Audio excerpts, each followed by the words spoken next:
Now what can we do to reduce and avoid situations that might be potentially dangerous? So let's first talk about some strategies when you go out. When you go out into your world, when you leave your house, what do? Some things you can do is this. Make sure you have a say of where you're going and who you will be with. If you're young people, make sure your parents know who you're going out with, and make sure your friends, people that you're going with, know that that you will decide whether you want to go somewhere or not, and you will decide who you will be with or not. And it's important that you know that and you have confidence in that you have the power to make that choice. Again, you are responsible for your safety, so know that you have the power to say where and with whom you will be with. Next thing is that have other forms of transportation, or at least money where you can leave. Wherever you go, you can leave on your own. If you are a child, make sure you are able to contact your parents or your guardian so that they can get you, work out plans, have a second plan B on how to get home, get back to safety, have other transportation plans and arrangements so that you do not feel like you are stuck and then you're stuck with that person that you're with or those group of people that you're with or that place that you are. Very important. Also, if you go out in groups, especially if you are young people, children. Make sure you stay in a group. Parents and adults, we also have to consider that, and to reduce and avoid situations that might be potentially dangerous. Let us always keep that mindset to stay in a group, especially females. Stay in a group. One person, one friend, that's okay, but if two or more friends is possible, please consider that. That will reduce any potential situation that might be dangerous for you. Okay. Also, let other people know your plans. Children, let your parents know. Teens, let your parents know. And adults, even parents, adults, we need to let other people know what our plans are. It's very easy to tell people, hey, look, I'm going here. Tell someone that you can trust. This way, let them know where you're going and what you plan, where you plan to go, and when you plan on coming back. It's a good practice to get into to reduce any potential situation. If you're not back, then give them, the people that you trust, give them the permission to find out, to catch up on you, to either text you or call you, and just to follow up to make sure that you're safe. It's a good practice to get into and a good ritual to create for yourself. And of course, always have your cell phone with you and make sure the battery is charged. And make sure that it's easily accessible on you and that you can easily get to it if you need it. This will help you as you move forward. Other tips to reduce and avoid potentially dangerous situations. How about some strategies for when you're at home? Now, of course, at home we have the tendency to drop our guards and lower our level of awareness, and I even do that. But if you practice of being aware, having this level of awareness at home, you can stay safe at home. So here are some tips for home, and these are things that if you see them, you'll be aware of them, and you then move to action to respond correctly and safely, will help you reduce and avoid potentially dangerous situations. One thing is, make sure all your exits in your home, your doorways, are well lit. From the front door to the garage door, make sure they're always well lit. The bulbs are functioning and are working, and make sure it's well lit. Also, check ID of everyone. Service people that come to your home, do not let them in. Check it and make sure that that they are people that work for those service companies and that they have an ID. Check it. If you have any doubt, call the company to verify. The people that are coming to your home will understand. If they don't understand, that's on them. That's your choice. You choose who comes into your home or not. If you're not comfortable, you just simply tell them to come back later. Okay. Also, make sure you have peepholes, that when you look through the peepholes, that there's nothing blocking the view and that you can see clearly. You can ask people with their ID to bring the ID to the door. Again, make sure that you are comfortable. Go with your gut instinct on this. If you're not comfortable, you tell them to come back later. Call the company, whatever. Also, make sure you have deadbolts on the doors. Make sure it's bolted. This way, you have that extra measure of safety. Also, This is for especially young people, but for everyone. Never, ever give the impression that you are home alone. And with it's a powerful habit to get into. If people come to your home, whether they're service people or anyone, and they get this impression that you're not home alone. And sometimes I'll tell my kids to have the TV up loud and music loud, and they are not to answer the door. They're not to do that. And we know the people that grandparents and other family members know that if they know that our children are home alone, not to come by. If they do come by, guess what? They're not going to be. No one's going to be answering the door. But we want to give the impression that they're not home alone. So that's a good habit to get into. Another habit is to make sure all your bushes and all your shrub, your trees, all the landscape is not blocking your windows. You're able to see around it. It's clear. There's nothing, no places for people to hide. Make sure it's well trimmed.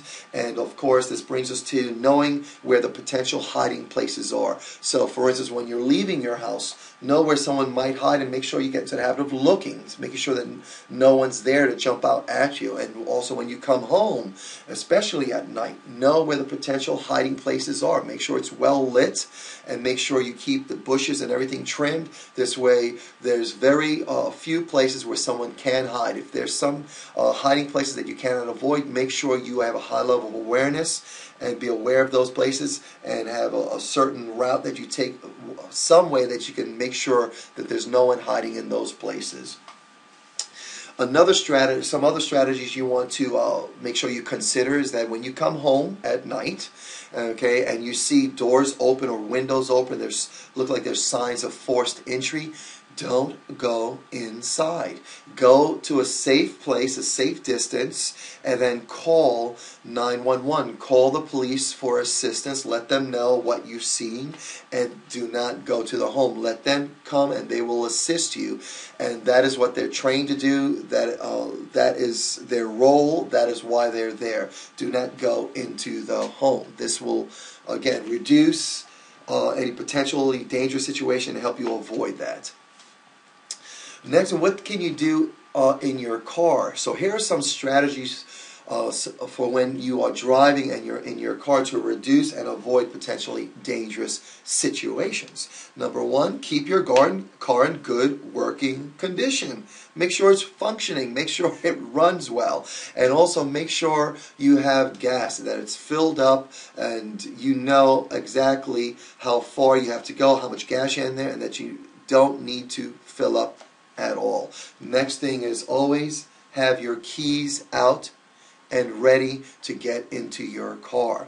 This also is important for when you get home. Always have your keys ready to open up the door. So always have your keys ready before you get into the car. Look around, look under your car as you're walking to it. Don't wait till you get to your car. And this is not the time to have your cell phone out and texting and talking to someone on the phone. Again, to reduce and avoid potentially dangerous situations, you want to have a high level of awareness and alertness. Know what's going on. And so this is not the time to be engaged in a phone call or texting. Another thing is to make sure that you lock your doors immediately after entering your car. And also when you moving toward the car, when you unlock, if you have those power doors on your keys, unlock the doors. It lights it up. This way you can have a good view on the inside as you're walking toward it. And then as soon as you get in, lock those doors. Some more strategies for your cars. Also, make sure when you park in well-lit areas that are public as often as possible, and always lock your car when you leave. If you cannot find an area that's like that, you need to look around. Again, it's for your safety. This will reduce any potential situation that might come up. And if you look around and for some reason or another it doesn't look right, it looks odd, and you're may not feeling comfortable, drive away. Just drive away. And go if you're driving up to your home, drive away and then come back. And it's more important really go with that gut instinct, and then always make sure you're looking around. And also going back to looking in your car, before you get into the car, look inside. If you have an SUV, make sure you are able to see in the back. Make sure there's no one in the back, in the cargo area. Make sure that it's safe to get into your car. And if you're on the road and you see someone off on the side, and a lot of times I'll be driving down the road and I'll see someone with a flat tire, and I'm a male, I'm a well-trained martial artist, I know self-defense, and I've been doing this for many years. I may stop and help them, but the best practice is to never stop to assist people that are broken down in the cars that look like they need help. The best thing to do is a good practice to get into, and everyone, when they consider safety, would support this and understand this, that you drive on down, and then you can always call for help on your cell phone.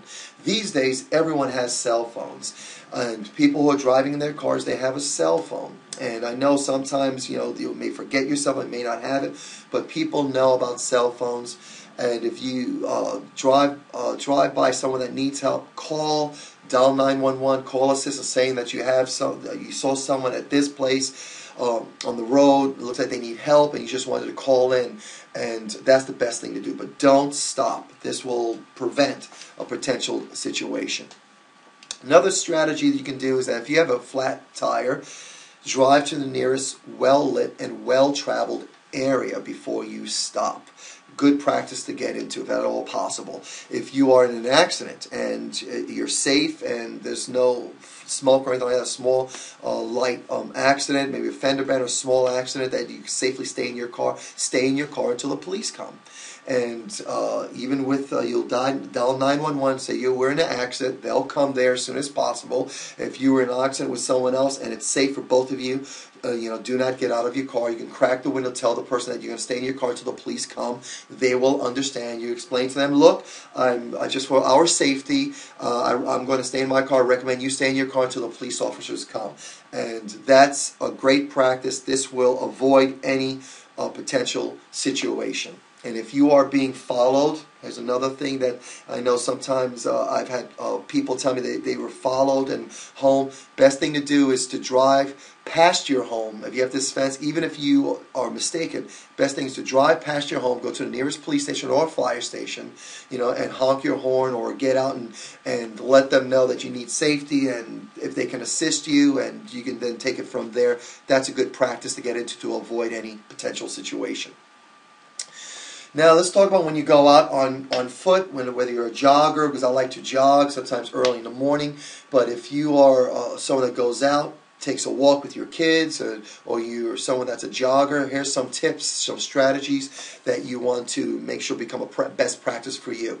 Always be aware of your surroundings. Always know what's around you. Again, high level of awareness, high level of alertness. I know I like to wear my earphones with music, or I use my app and I have my headphones on, but even with that I keep it very low. I want to be able to see and hear what's around me and be aware of my surroundings. A good practice to get into.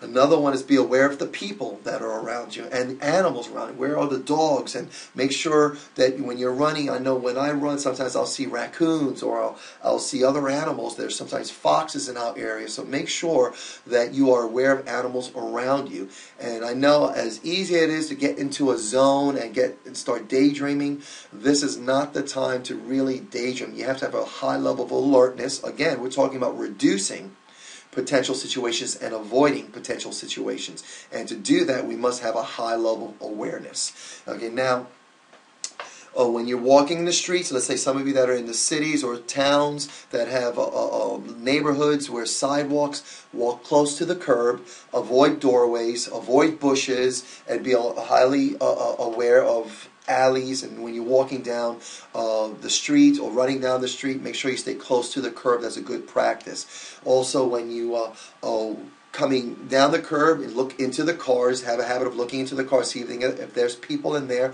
and also respond appropriately. If there's people in the car, make sure you walk in a distance away from the car this way, just in case they might be an assailant and looking for an easy target. Make it hard for them to have that opportunity to attack you. Okay, when you at nighttime, the best practice to get into is not walking alone at night. Avoid areas with few people and areas that are not well lit. Walk out with one or two people, family members, in groups, with friends at nighttime. Not just at night, but when it starts, the dusk sun goes down. Again, people that are looking for victims and targets and looking for opportunities. When you're by yourself, low light, that will be perceived by them as an opportunity. So we want to reduce that. So walk with groups at nighttime and when it's dusk. Lessen the chances, reduce the chances, avoid those opportunities that assailants or criminals will look for. Another thing is, if you're in school, on campus, whether you're college, high school, grade school, even if you are work in offices and you decide to work after hours, if your children have after-school activities, make sure you are mindful of and teach your children this, to always have a safety escort, to pre-arrange, to pre-plan someone to walk them to the bus, walk in groups, never be alone. Make sure your children are never alone waiting for the late bus or waiting for a ride. If you are scheduled to pick your children up, make sure you're there on time. Make sure they don't wait alone. And these are things that we need to plan in advance to reduce any potential situation that would come up there. Again, best practices to reduce and